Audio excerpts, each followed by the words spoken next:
we have a censor on this show? Are you able to bleep stuff out? Because I'm about to say something right now. All right. Just mark it down the time. Okay.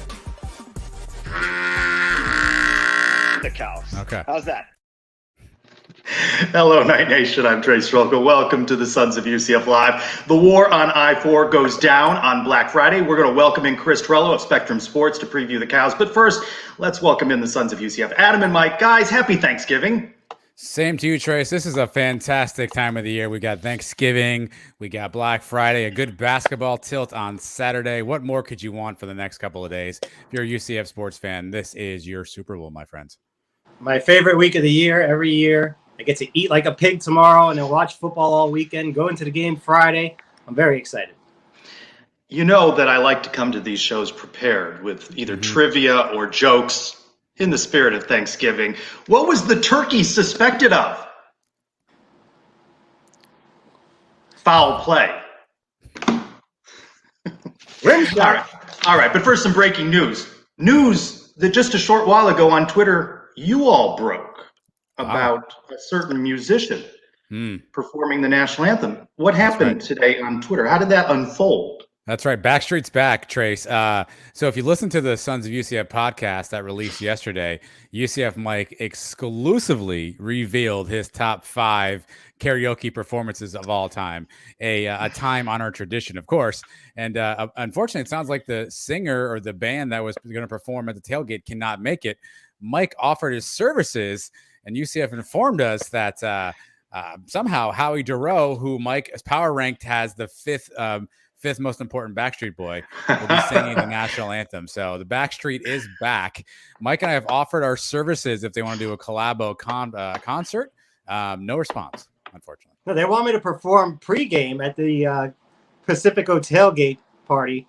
I tell you what, I had a bigger audience at the last place I performed that usually shows up to those things. So I'm not scared. I'm ready to do it. They just need to up their ante a little bit. I want just as much money as that Tyler character was getting, or double. So an exclusive reveal on the Sons of UCF Twitter account from the UCF Knights Twitter account that Howie from the Backstreet Boys performing the national anthem on Black Friday. Yes, Perhaps Mike works in somewhere here in karaoke or the pregame party. Trace, who's your favorite Backstreet Boy? I do not have a favorite. You like them all the same then? Yeah, they're all equal in my eyes. He's lying. If you just move the camera to the left, there's a poster of that. If I move the camera just a little over, there's a cardboard cutout of myself. But anyway. There we go. Mike, we missed you last week. It's glad to have you back. You had a good vacation, though? Yeah, very good time. I enjoyed it. I missed you guys, too. I tried to tune in when I was over there. The internet service wasn't as great, but I'm sure you guys did great. Yes, we did our best without you. We're getting close to that Black Friday game. What is it you're preparing for the tailgate extravaganza on Friday? Is it potato salad? Are you bringing beer? What's the sitch? I'm a tailgate moocher this week. We're not doing our own tailgate. I'm just going to be walking around. Probably hit the alumni tailgate for a little while. Maybe stop at Burger U on the way in, and then head into the stadium. Gotcha. You guys talked about it, a special Tuesday night when you recorded the details of the 2022 schedule coming out. We haven't put the wraps on this one just yet, but I can already hear it, Mike, that with the opponents listed, home Louisville, Georgia Tech, South Carolina State, and the non-con, the FIU game drop, Cincinnati, SMU, Navy, Temple Road, FAU, the Cows, ECU, Memphis, and Tulane. It's 9 of 12 in the state of Florida.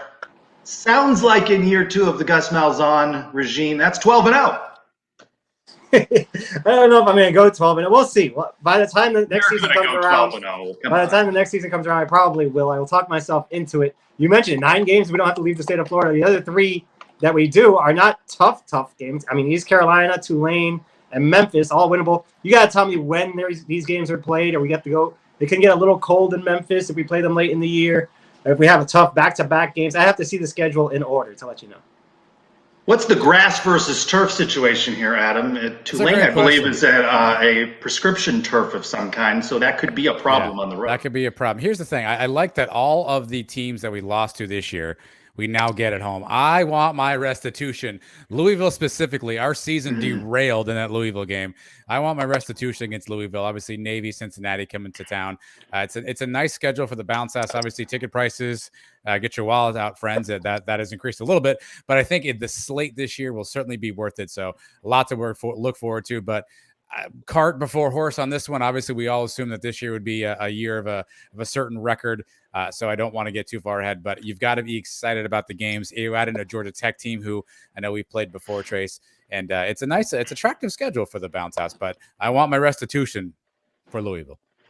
And this really, just with it being a game at FAU, there needs to be some sort of Sons of UCF extravaganza down there in which it ends a couple of hours before the game starts so that you can get into the stadium. That's Mike's home territory. Mike's got to have something prepared. It's a home Why don't we game. meet at Mike's house, pregame at Mike's house, and then, that can be arranged. We take a party bus to the stadium. It's only about a 25-minute drive, 20 minutes. 30. I like that. Of course, we are putting the cart before the horse. Still one more to go. We're going to talk a lot about that game tonight, but the one just passed, UConn before Green UConn, 49-17, never really in doubt. Let's talk a little bit about what we liked, what we didn't like. I like that Mikey Keene is showing some poise, some growth, some development, some maturity in leading this offense. Yeah, I liked Brandon Johnson. He had a really solid game this week again, Trace. And while certainly the Navy fumble will always be one of those things we remember, he's been a really solid performer throughout the season. 10 touchdowns, which from a non-quarterback position leads the Knights. He had another big game on Saturday. So I'm going to go Brandon Johnson. Solid transfer. A guy that we weren't super excited about because he didn't have the flashy stats coming out of Tennessee. And I think we were all like, man, how's he going to fit in? But I saw some chatter today considering him as one of the top 5 transfers of all time. So Brandon Johnson, I definitely liked his performance against UConn. I love the quick start to the game. We jumped all over him. Exactly what we need to do this week. Knock the cows back as soon as the game starts and to just stay on their throats the whole way. But defensively, I really like the pressure getting on the quarterback too. I believe we had 5 sacks in that game. That would go a long way in helping us win this week too. Yeah, something I didn't care much for, and you guys talked about it on your show, a little bit of a lull there. They lulled for a while, and you want to see that pedal to the metal more. Yeah, that third quarter, Trace. I mean, I don't know if we knew that halftime was over. We came out and we kind of got into the same offensive lull we've been in for a while there. Things did not look sharp. We turned it obviously around in the fourth quarter. Here's the thing with the game we're having to play this Friday. This is a team that I think all fans want us to keep the pedal to the metal for the entire 4 quarters. I know previously Hype will often taking this foot off the gas in some of these, but we want to see Gus keep the pedal to the metal. Obviously, that third quarter, a game that was already pretty much in hand for us. I would have loved to have seen us be a little bit more consistent.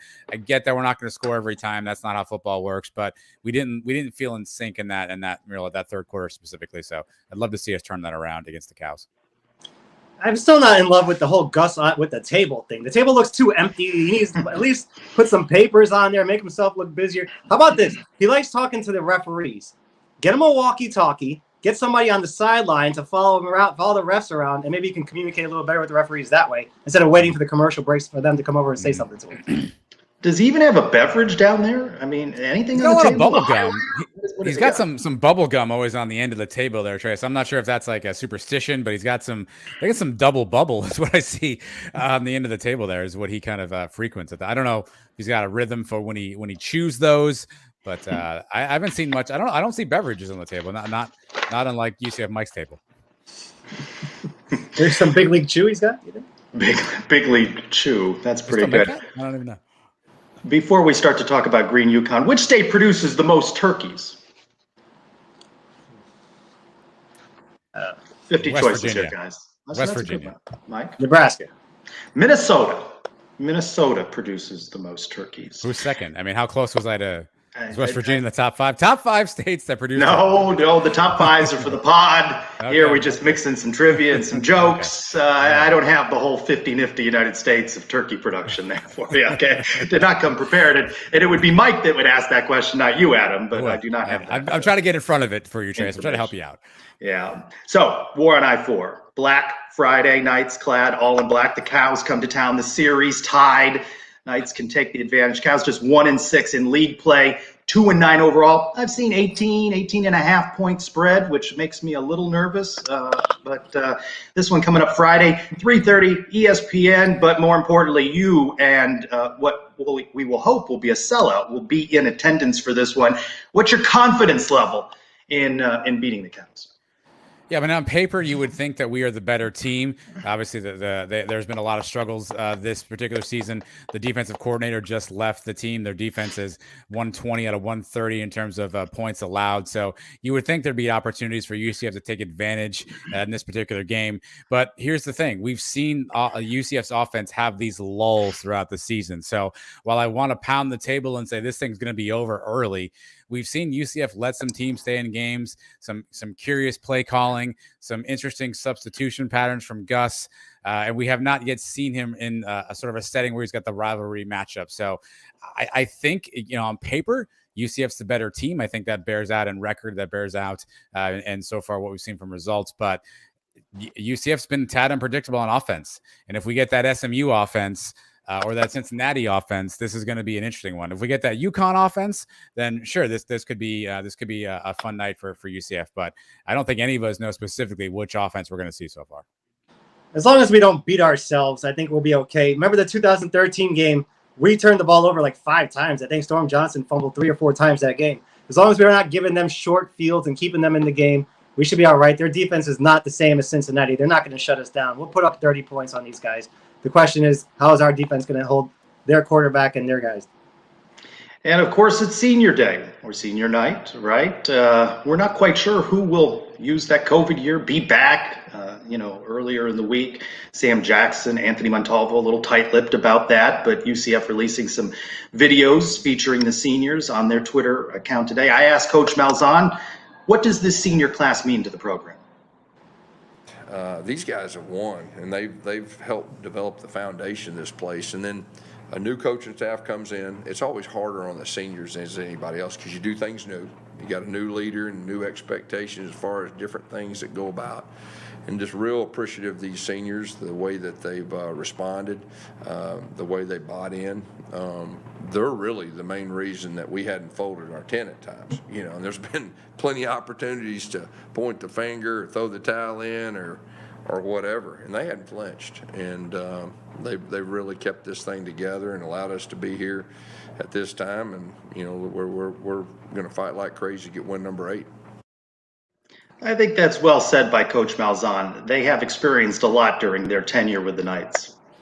Yeah, these senior night, ceremonies are always fantastic because obviously a lot of these kids, they stay for 4 years, 3 years, 5 years, depending on their journey, and they offer so much to programs. And look, there are always going to be your superstars that are going to be, the heralded players, but programs are built on the backs of guys like a Sam Jackson, who may not grab headlines, but they're there day in and day out, helping their team get better, making big plays, and so it's fun to kind of get a chance to recognize those guys. When you saw the videos UCF put out on social media, you saw some players that you don't see in the field very often, that you don't hear their name being blared across the stadium speakers, but they've had an impact on the program. And it's so cool to see these guys get that recognition because, while for every Mackenzie Milton and for every Dylan Gabriel, there are 10 other guys who have practice every Saturday, every Sunday, every Tuesday, every Wednesday, busting their rear ends and making UCF what it is. So it's always good to get those guys a round of applause and honor them on a senior night.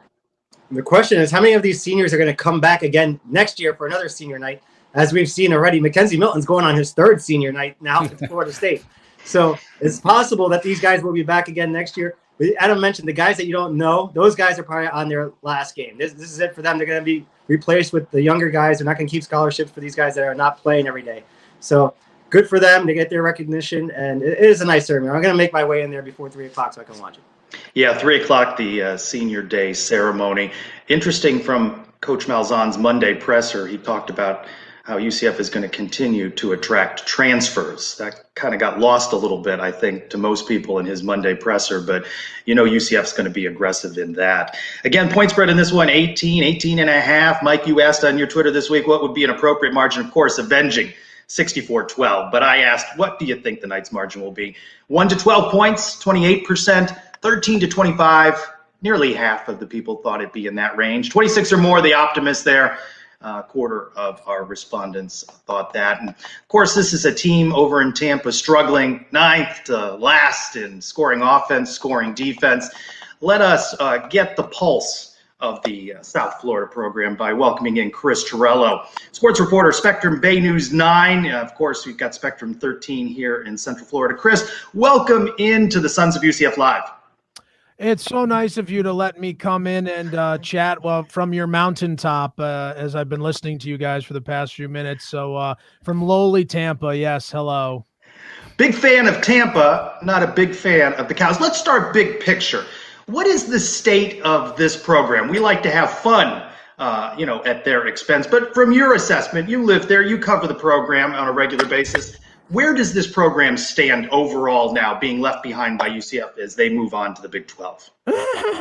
I think it's definitely fun to cover a team that, I've seen them really good. I've seen them not so good. So from a media member standpoint, it's been it's definitely keeps it interesting, right?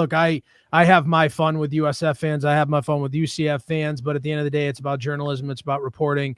And, I think you've seen a lot of progress, whether the results have been there with their record being 2-9, 1-6. I think the real shocker had to be, the Tulane game. I think if the Tulane game never happens the way it does this past week, it's very different. So, I think if they don't go out and lay that egg, we're sitting here talking about something different. I think there was a lot of confidence after the way they performed against Houston, the way they performed against Cincinnati. They put up a fight. They've put up fights all season long, except maybe the NC State game. They played hard against the Gators. Look, this is truly year one. It's not propaganda. Anyone who thought last year counted for Jeff Scott, except for a record, last year was awful for everybody across the world. So this is truly year one, and I think you're seeing a real culture shift. And it's not going to be as quick as, look, USF fans wanted the Scott Frost miracle where things came together. They had a great quarterback and they would be able to go on their way. It's not going to happen. This isn't the 6-7 to 13-0 story. You got to do it your way. And, obviously we've seen Josh Heupel come in and nearly ruin the program. So I think, they're going to have to, I think Jeff Scott's trying to build it his way. Chris, we saw that Glenn Spencer was let go this past week. Interesting timing. 1 week left in the season. Obviously, the last game for South Florida. What do you think was behind that move, and do you think it was justified? Yeah, it was absolutely justified. Look, I never like to fire someone until they're fired. You get rumblings the past couple of weeks that this is an imminent move, right? I think the timing is interesting, but here's what I kind of gathered. So I was not in New Orleans for this game, but from what I gathered, after the loss, athletic director Michael Kelly has two walks. He has the very calm, through the park walk, which is him most of the time.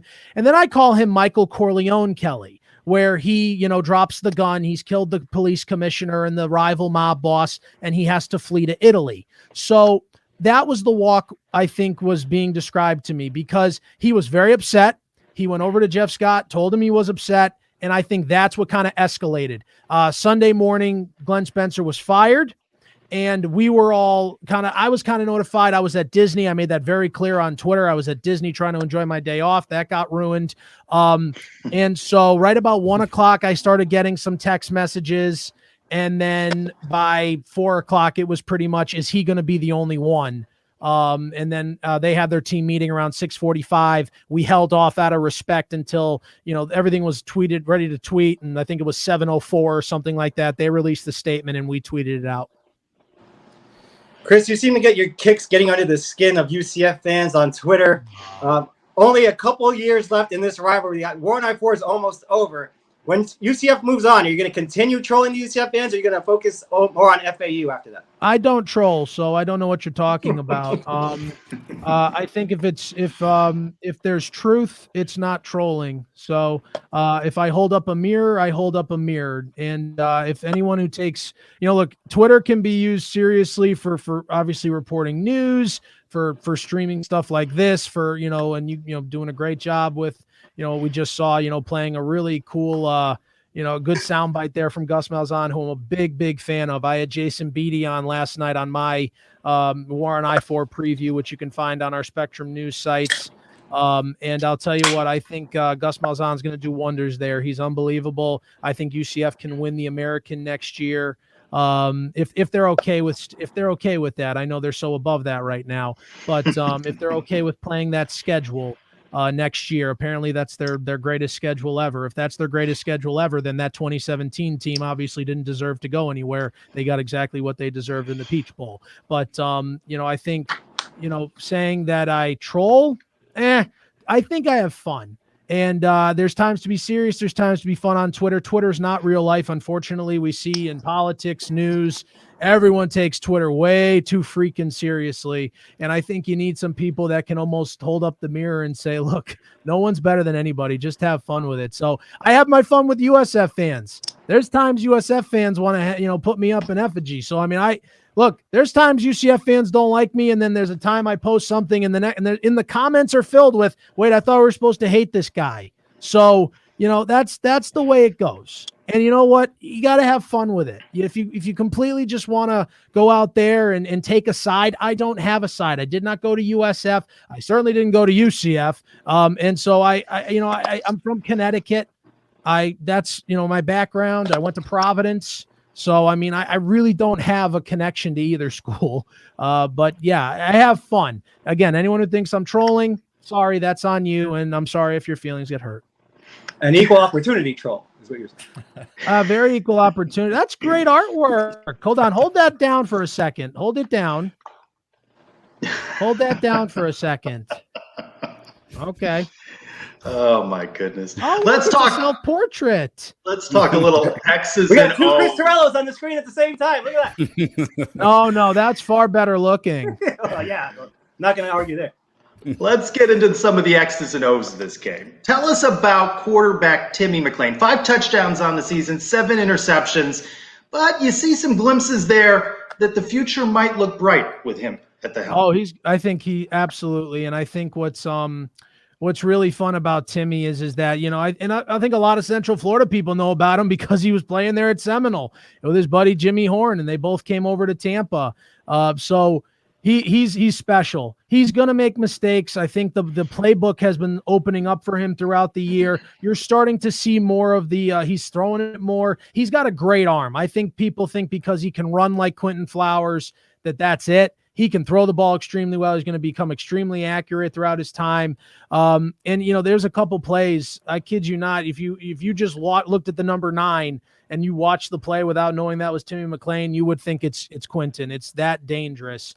But he's got a long way to go. And this offense has a little ways to go, but they've shown glimpses. They've shown the ability to go on some runs. I think it's going to be really critical for them. They need to get off to a good start. Do what they did against Tulane with that first drive. Go down, go up 7-0 if they get the ball first.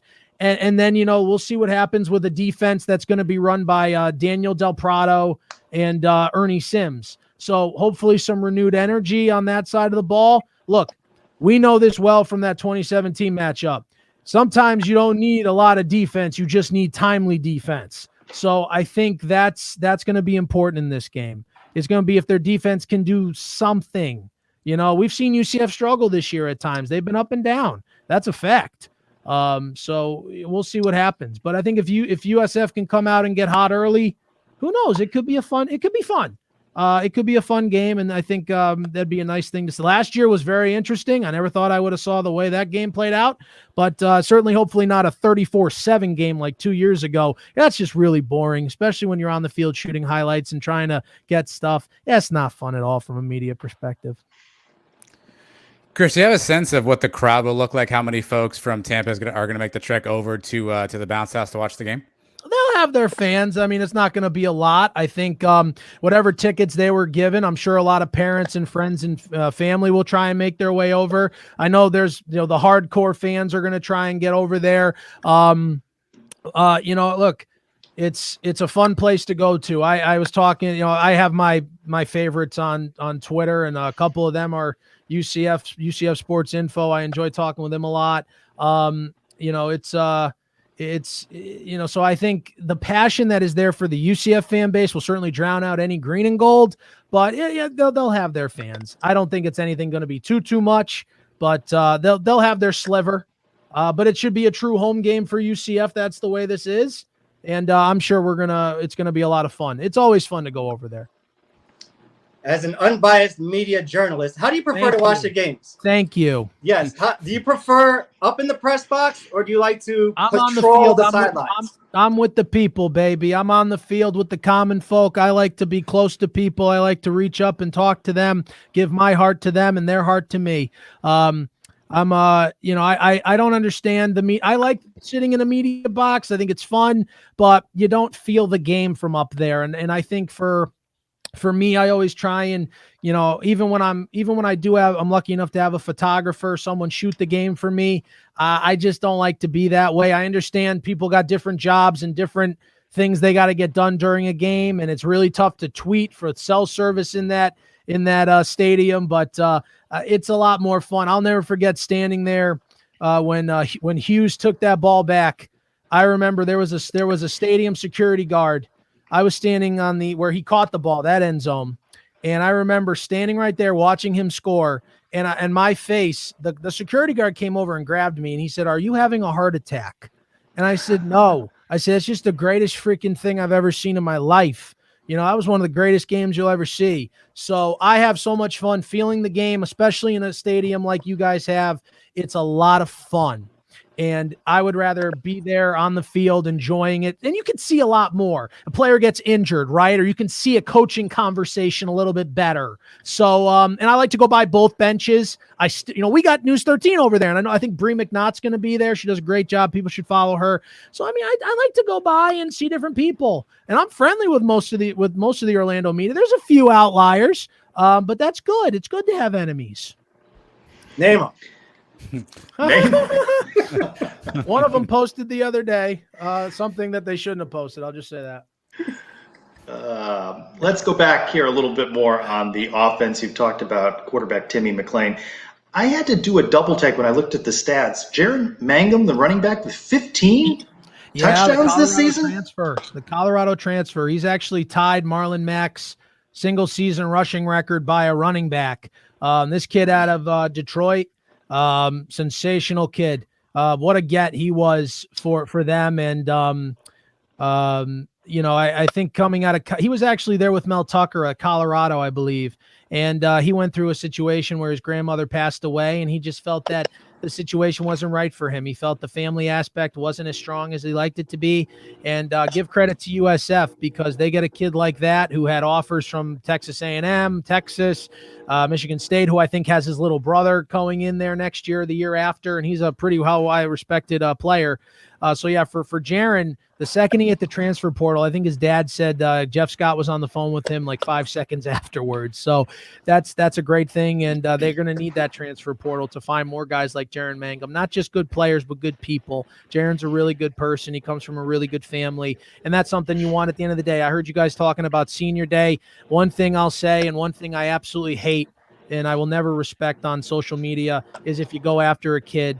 If their time is done, they want to transfer, they want to, leave, and they can graduate, they should be able to do what they want. If they want to sign with, a team that you don't like, tough, deal with it. You're a grown person. That's an 18-year-old making a lifetime decision. So, I have so much respect for all these players. I envy their decisions, but I also understand there's a lot behind it. So I was happy for Jaron because he got his family aspect. That's one thing people, you can say about Jeff Scott is he's created a real good family atmosphere over here. And that's important when you're going through the tough times. Yeah, let's talk about Jeff Scott for a second. Obviously, you mentioned 2020 was just an odd year, buddy. It's hard to really understand really what that year means. But obviously, year one, to your point of Jeff Scott era. So fill in the blank for me. The Jeff Scott tenure so far has been blank.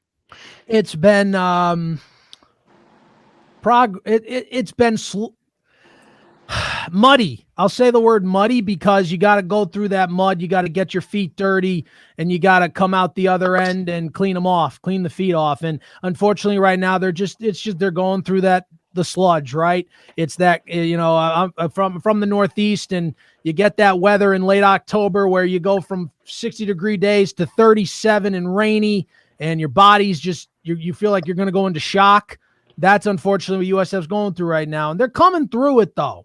They're starting to warm up. They're starting to get the shoes clean through the mud. It's not perfect right now, but I'll tell you what, I really believe this team's going to look a lot better next year. Very good chance they could be 1-3 out of the non-conference again because they actually play real opponents. But I think as they get to the American next year, it's really going to serve them well. It's going to be a really better battle tested. There's a lot of transfers coming in, JUCOs, and I think people are going to be surprised with what you see come early signing day for USF. I don't know about you, but Thanksgiving is my favorite holiday. Tomorrow's Thanksgiving. Very thankful we're able to do this podcast every week. We discussed my favorite Thanksgiving Day side dishes. I insist you have to have a piece of bread to wipe everything up. What do you think? What's your favorite? Do you go with a biscuit? You go with cornbread, or just a plain bread troll? Don't do any of that. No, thank you. No, thank you. I clean my plate. I clean my plate, and that's it. I move on to the next helping. So the bread just ruins it. I've already got potato and my famous mac and cheese. Why the hell do I need more bread? So no, not a bread guy. This interview. No, I eat plenty of bread. You can see that. So what's that? Chris, we've been all over the place here. I keep trying to steer us back to some football talk. You do that. That's usually my job on the show and my podcast. I'm letting it fly tonight, baby. Let's wrap up. I got 2 questions that we'll wrap up with. What has to go right for South Florida to come out of the bounce house with a victory on Friday? Well, I still go back to this. Look, I like Mikey Keene, and I think y'all are in for a quarterback discussion in the offseason. But I think if Mikey Keene makes some mistakes, if the defense can somehow stick around a little bit, play with heart, they got some guys back there. Antonio Greer is one of the toughest guys you'll see. He plays with all heart. If they can get, some pressure, if they can have them make some mistakes, but I really think it comes down to, can they get to a fast start, and can they not make the stupid penalties that wipe things off the board? I go back to Tulsa. They had a 50-yard punt return. They were celebrating on the sideline, and I'm pointing to the middle of the field because there's a flag for blocking in the back. So, can they play disciplined? Can their defense show up? I think Glenn Spencer's a good coach, but I think they got tired of the voice. Daniel DePrado's a completely different voice, so much energy, and I've seen him on the sideline energize his punter, his kicker, all his guys on special teams. So I think him and Ernie Sims, who was a heck of a player, I think it's going to be fun to watch them.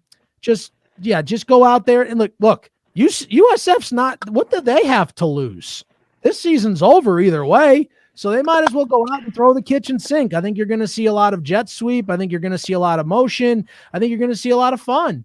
And so I think if they just go have fun and they play within themselves, don't let the emotion of the game get into them, and just play sound and see if they can finally put together 4 good quarters.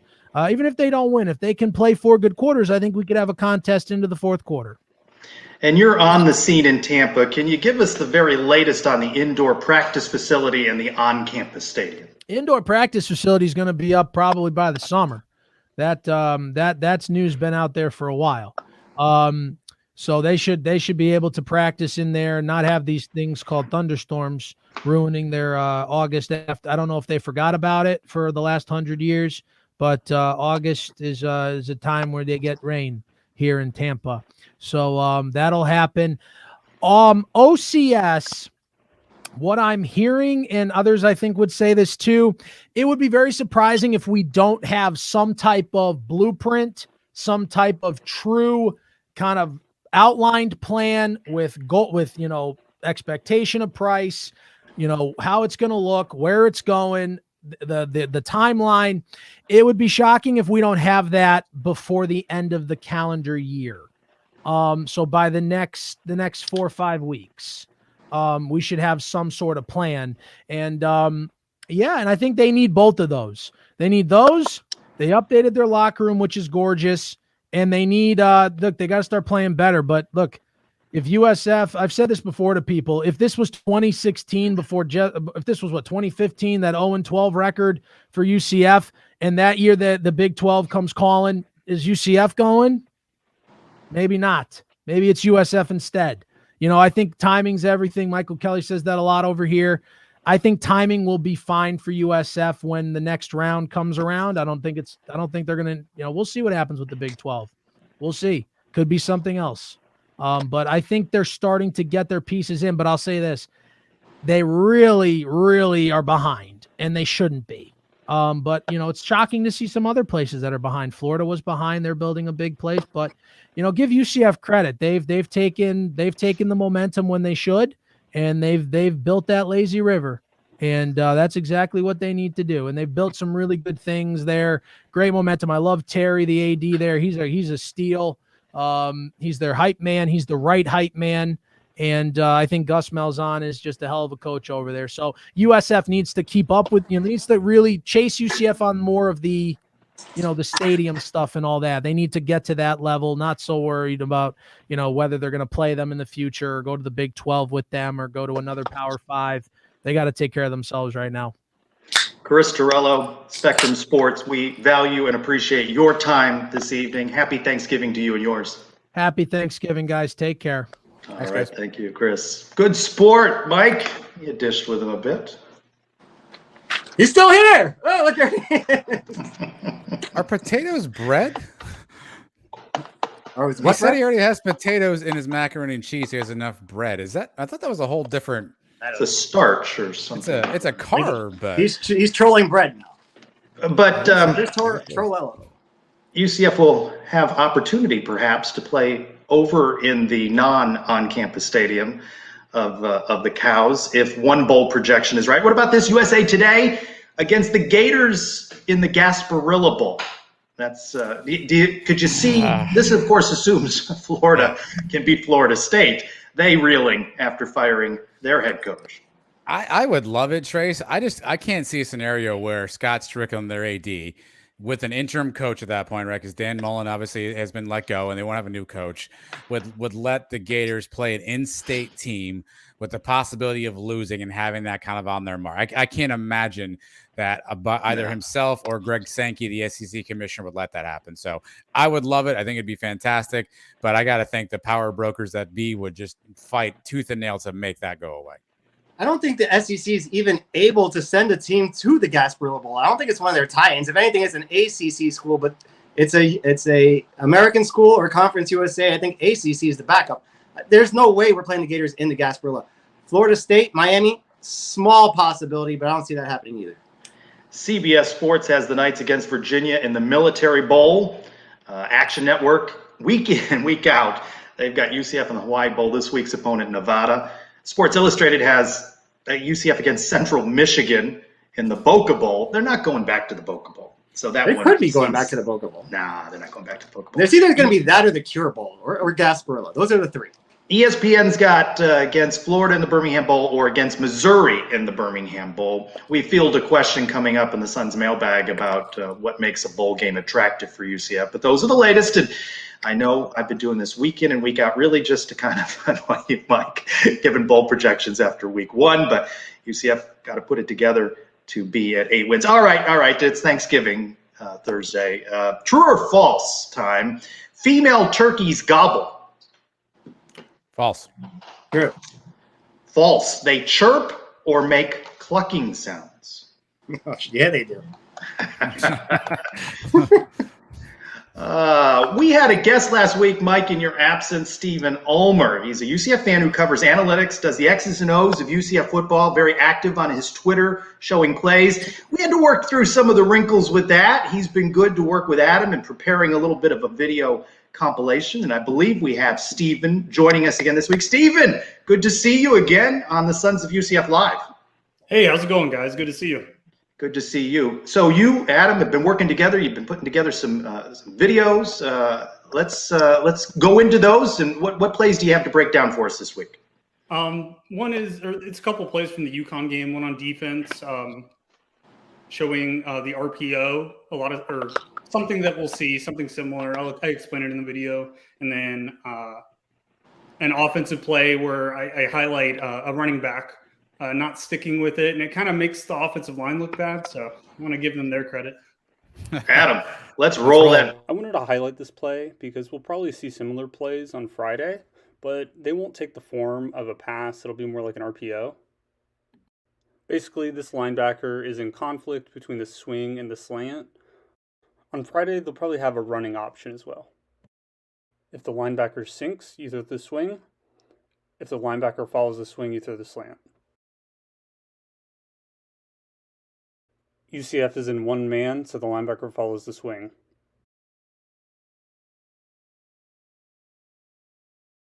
This is a pre-snap RPO that UCF runs, but I'd like to see him run it more. Depending on the linebacker's alignment, you either throw the bubble screen or you run it up the middle. He's somewhere in between those spots, so we hand it off. The circled defenders show a little bit, so the running back bounces it, but he should really stick with it up the middle. If Anthony Richards breaks an arm tackle and sticks with it up the middle, it's a 10-yard gain, if not a touchdown. Adam, what do you think of those? Yeah, offensive and defensive play. Steven, I'm curious. Obviously, the Cows have a quarterback, Timmy Mclean, who we think is a better runner than we've seen so far. Maybe reminds me a little bit of the quarterback that Memphis played. How do you think UCF's defense stacks up against kind of a mobile quarterback, a quarterback who will escape the pocket quickly and get out and try to make plays? I think Tatum Bethune is a linebacker that can play sideline to sideline. So if he's having a good game, we're going to have somebody out there that can kind of be an eraser for our defense. I also think our defensive line is a little more athletic than it has been in previous years. And then we have Justin Hodges and Quadric Bullard, who are pretty fast guys and not afraid to tackle either. We've seen Gus a couple times break out some trick plays. We saw a fake field goal against Navy. We've seen wide receivers throw passes. What do you think we're best at? What can we expect on Friday? What kind of trick plays are we looking at? Well, trick plays. I wouldn't be surprised to see kind of a misdirection kind of screen, maybe double reverse, something like that. Something that's like working off one of our existing plays. Gus is creative though, so there's really no telling what he's going to whip out. What's your confidence level in a Knights victory on Friday? It's a rivalry game, so you have to take that into account. But I think we should win the lines of scrimmage, or the line of scrimmage on both sides of the ball. I think we'll be able to pin our ears back and attack on defense, and then I think we'll be able to get some matchups with Jalen Robinson, Ryan O'Keefe. I think we're the better football team. I like it. Stephen, we'll wrap up with this one for you, Stephen. What's as you obviously watch a lot of tape as we're watching the game either at home or in the stands. What is one thing that you key in on that you think that UCF fans should watch for to help us understand how Mikey Keene is flowing from an offensive standpoint? Is there a play? Is there a read? Is there something that fans that are home and watching can kind of key in on to sort of see maybe how Mikey's progression is going? Yeah, sure. Really, any situation where we're running it and we have a couple receivers out to the wide on either side, you kind of want to look at the slot corner, outside linebacker that's floating between the box and the receivers. If that guy is closer to the box, you want to see us throwing bubble screens to Ryan O'Keefe, Jalen Robinson. If he's staying outside, we want to run it. So that's a big part of pre-snap decision making. And he's had some mistakes there, I think. I can't really know exactly what play was called. But most of the time, I think he does a good job, but he's missed some of those. You can't know what the play was called. All right, you got to work on that for next week's show. You got to know that. No pressure. Stephen, we appreciate you breaking down some plays. Love that we found you and engaged with you here towards the end of the season. Maybe we'll have you back on next week to do a little bit more of this X's and O's. Yeah, that sounds great. All right, Stephen, thanks so much. Happy Thanksgiving. UCF's Ron Jaworski, ladies and gentlemen. Jaws. Now, Adam, I like what we did here with the video this week. Is there possible we could get a little NFL Films music underneath, or maybe a little Mike, what's your sister's company music? Is that Paper Lace? You want the music underneath? I'll see what I can do. I mean, I'd have to get Steven actually made that video himself. So big thanks to Steven for taking the time to cut that up. So he's actually still in the green room. So maybe he heard your assignment and he can cue up some NFL Films John Facenda music to see if he can put that underneath. Or the music you play under the the commercial spot. He's indicated he can pull it off. So all right, I see a thumbs up. The bar has been raised, Stephen. I don't know. I mean, careful what you sign up for with Trace Trelko, because when you tell him he can do it, he's going to be expecting it next week. So just FYI. He's got 8 days to prepare. Okay, since we're on a special Wednesday night edition. Rumor has it, Adam, that you're going to be sticking around for basketball on Saturday. Mike, you as well? I wish I could. I can't. My wife's on my case. I got to get back for. I've got my daughter's birthday party on Sunday. It's a big extravaganza we got going on here. I got to get back on Saturday to just help her out at least a little bit on Saturday. So I got to head back Saturday morning. Happy birthday to your daughter. She turns what age? 8. 8. Happy 8. All right. So, Adam, you'll be there. A big one for the Knights. They are 70. They beat Evansville 75-59 to move to 4-0. They're receiving some votes in the USA Today poll, which is good early on. Balance here: 2 home, 2 road. An opportunity with Oklahoma, which is playing tonight against Houston Baptist. Lost the other night to fall to 4-1. But you know how this goes. This is a high-profile name in college sports, and that'd be a good early season win for the Knights. But very talented team. Tanner, their post guy, is one of the best post players in the country. He's so versatile. He can score outside. He can go around the basket and score as well. And they're a very good three-point shooting basketball team. They're probably one of the most efficient teams offensively in the country. I think 2-point field goals, they may be the best team in the nation at this point in time. So a very efficient offensive team. You know, a great coach, of course. He's done a terrific job wherever he's been, and they'll be ready to compete. It's entirely possible head coach Johnny Dawkins was not looking at me when he answered that question. Yeah, I think so. But maybe he was looking at some of the guys on the court race, because we've actually had, I think, some really encouraging performances this year. Ty Freeman has played really well. Darius Perry's played really well. Darren Green Jr. has played really well. And so I like the depth the Knights have. So maybe he was looking at all the guys on the court being like, man, I can't believe I got like 8 or 9 deep here. Where last year he was happy to maybe have 5 or 6 to play a game. So but certainly you got to like what they did against Evansville. It was a pretty easy victory for the Knights. Oklahoma has Florida right after UCF. So maybe they're looking ahead a little bit. But I'm excited to be in the Edition Financial Arena. We got to get a better nickname for that place, by the way. Is that the Dungeon? What do we call that? We got to get a better. It's still the Dungeon. Is it the Dungeon? You heard Biggie last week help coin the term Dungeon. Let's stick with Dungeon. So it should. Dylan Gabriel, by the way, makes money touting Edition Financial. I don't believe we make any money touting it. Let me check. No, we don't. This is a big week for basketball, guys. We got Oklahoma, and let's not forget Wednesday night, Auburn comes. Well, we got to go to Auburn. They were ranked number 19. I believe they lost to UConn today or yesterday. They're in, I think, the Bahamas tournament. Yeah. But a very good team. So 2 big P5 games coming up. We got to start, like I said on the podcast, I think we have to at least split these games. These are games we have to win. These are resume builders for later on in the year. And they really are starting to put together that resume. You saw they did better Saturday at Evansville and rebounding on the boards. They have done really well free throw shooting. And again, this is without Isaiah Adams really heating up. Brandon Mahan really hasn't taken off, but you've got consistency. And the key word all of this season so far has been depth. Yeah, you mentioned Isaiah Adams. Mike and I talked about it on the show. I think he's averaging 6 points a game, shooting 32% from the floor. Those obviously are not stellar numbers. So you hope at some point he can figure it out. You hear about the sophomore slump, and perhaps that's what he's going through right now. But this is a team last year. If Isaiah Adams had averaged 6 points, we would have been 1-3 or 2-2 at this point.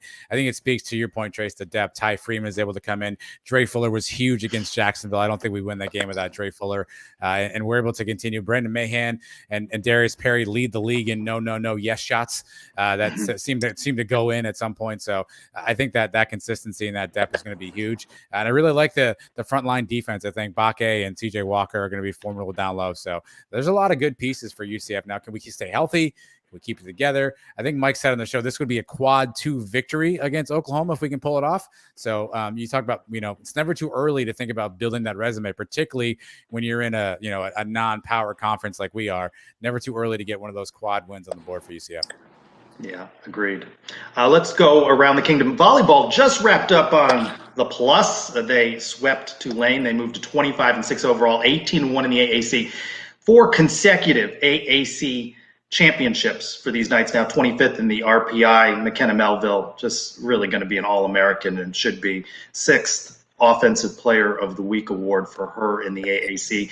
They close out at Houston Friday. NCAA tournament selection on the weekend, and Knights looking good, but we will see who they face and where they may go in the NCAA tournament. Women's basketball, they beat Belmont 57-45 to move to 3-1. Diamond Battles with 16. They're off to Cancun.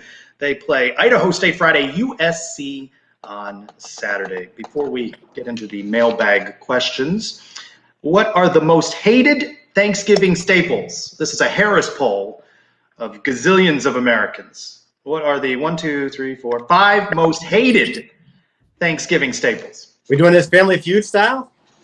Just throw something out. Cranberry sauce. Cranberry sauce is number 1, 29%. Ham. Ham? No. Ham is not on that top 5. Adam. Is there? Let me go.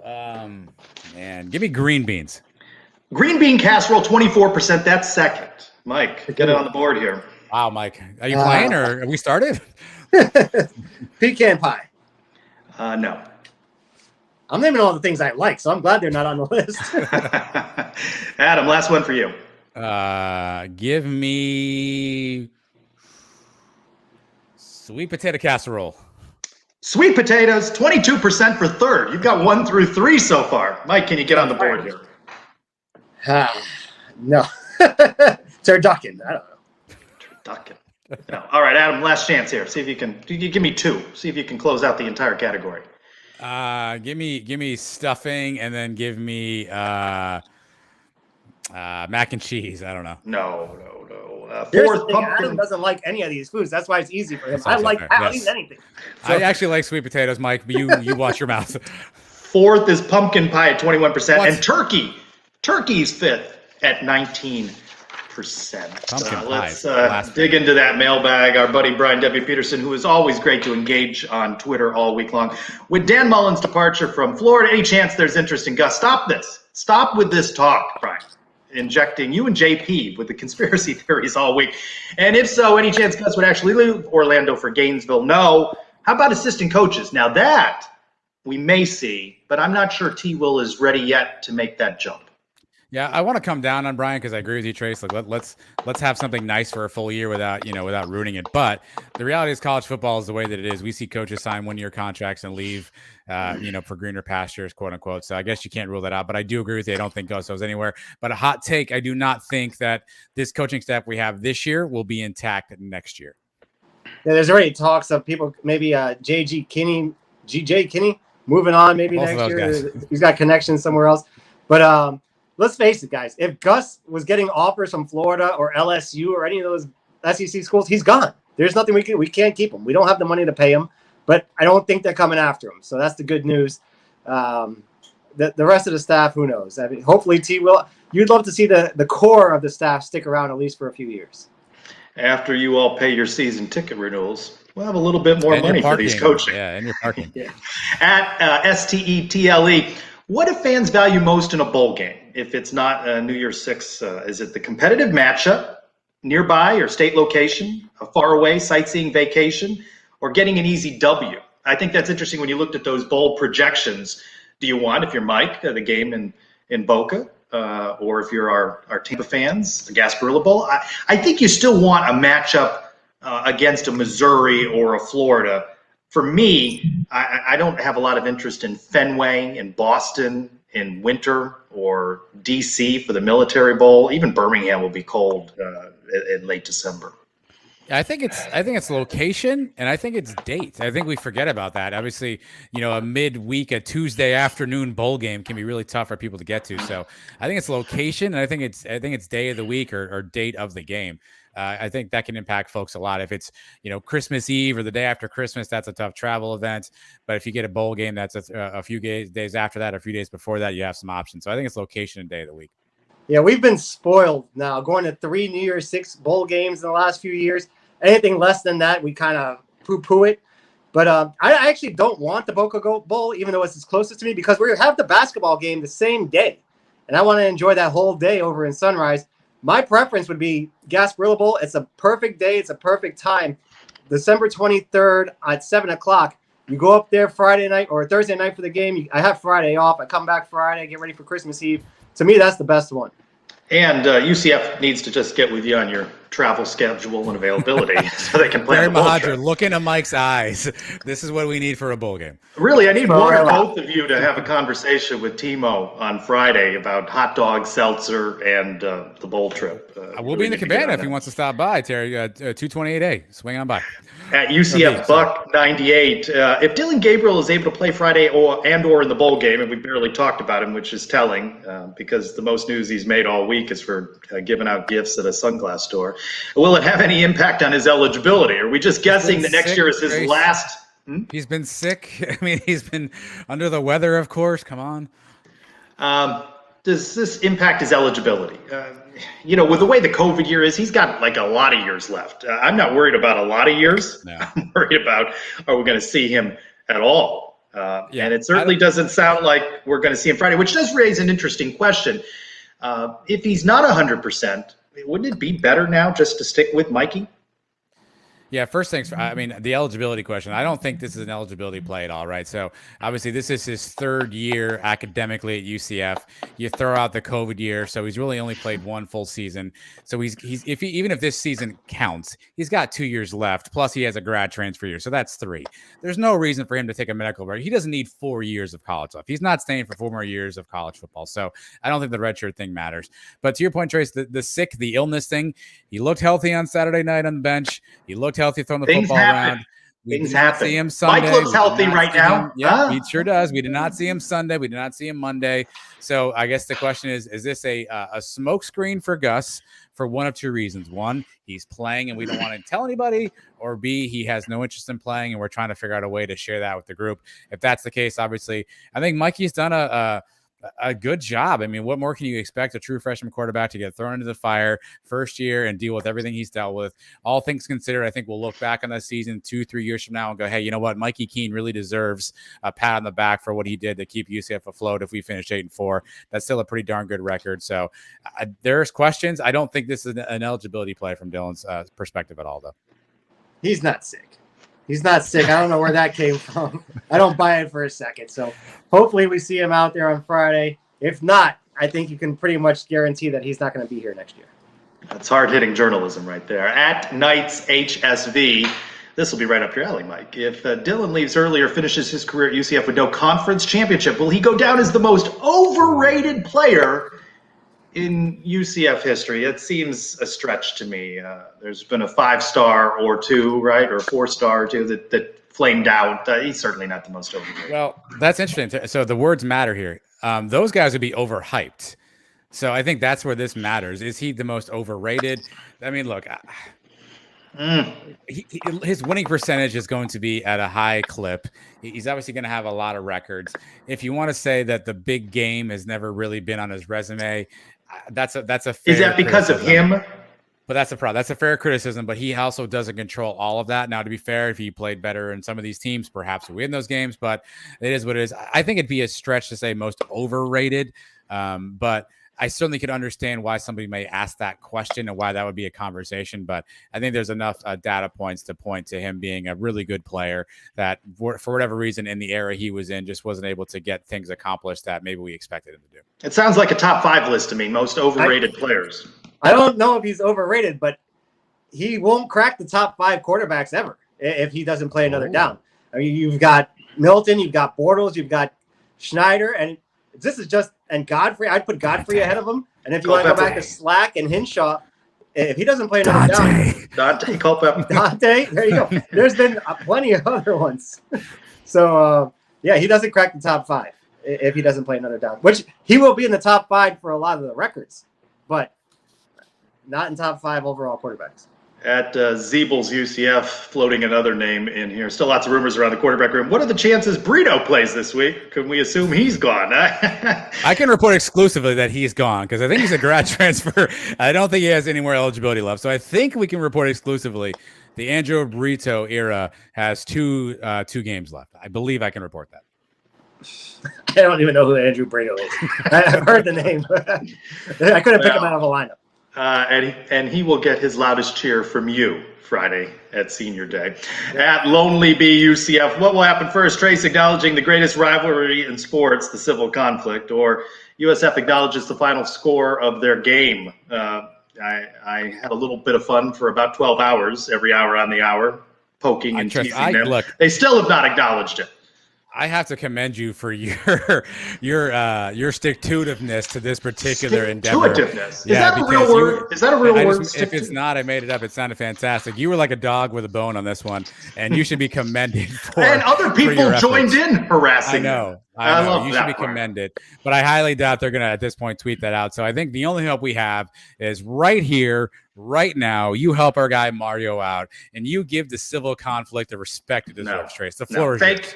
Fake trophy. No. Oh, no. There's one rivalry until this rivalry's over, and then we Chris move on to the Torello next Jr. rivalry. has joined the show. He's doubled down, my friends. No.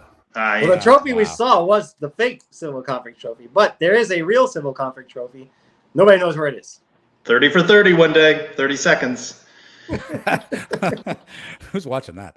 All right, let us end with this. What always comes at the end of Thanksgiving? Black Friday. Night. Football. The G.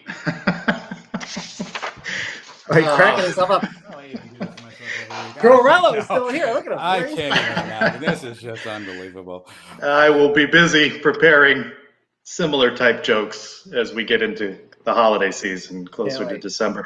Mike, safe travels. Adam, safe travels. We'll see you out there. Remember, if you're welcoming Mike into your tailgate to mooch on your leftovers, let him know. Give him a follow and a message at UCF Mike 1, or he's just going to wander around with his Sons of UCF hat and try to be recognized and trying to get a little free. I actually don't want to be recognized. I'd rather be anonymous throughout the whole thing. It's I'm impossible. not wearing any Sons of UCF stuff, but what? You're going to be passing out flyers. You're going to be I don't have a papering Sons cars. of UCF hoodie. I can tell you that. By the We have way, about all the talk. 995 flyers left, Mike. So FYI. No hats, lots of flyers. You talk such a big game about your picks, and you're barely ahead of me. Look, I mean, you study this thing hours upon hours every week. I just flash through them on Wednesday and click, and I'm 2 games behind you. You were dancing on me like 3 weeks ago. You were up 2 games. Now you're down 2. I like to keep you in it. I didn't want your morale to go down. I didn't want you to be disgruntled and demoralized. You can't beat me in a 5K. You can't beat me in picks on Guess the Spread. And you damn sure can't beat me at karaoke. You can beat me at the walk and talk. I'll give you karaoke. I'm not getting into that one. I'm not going to dispute the walk and talk. You've been throwing me under the bus about the walk and talk. You're questioning the legitimacy of that. You got spies in the sky. I mean, you got people reporting from home and away. That's half the fun. I got to go outside the stadium now in the cover of darkness to get away with it without being observed. Jeez. That's when you know you're good. It's like watching mom and dad fight at the dinner table over here, friends. But not eating turkey, green bean casserole, or pumpkin pie. Guys, enjoy your Thanksgiving. Everyone at home, or wherever you're watching, happy Thanksgiving to you. Safe travels. Big Black Friday. UCF takes the lead in the all-time series. Hopefully, all things go well on Friday. Horns down. For Adam and Mike, I'm Trace Strelko. Go Knights!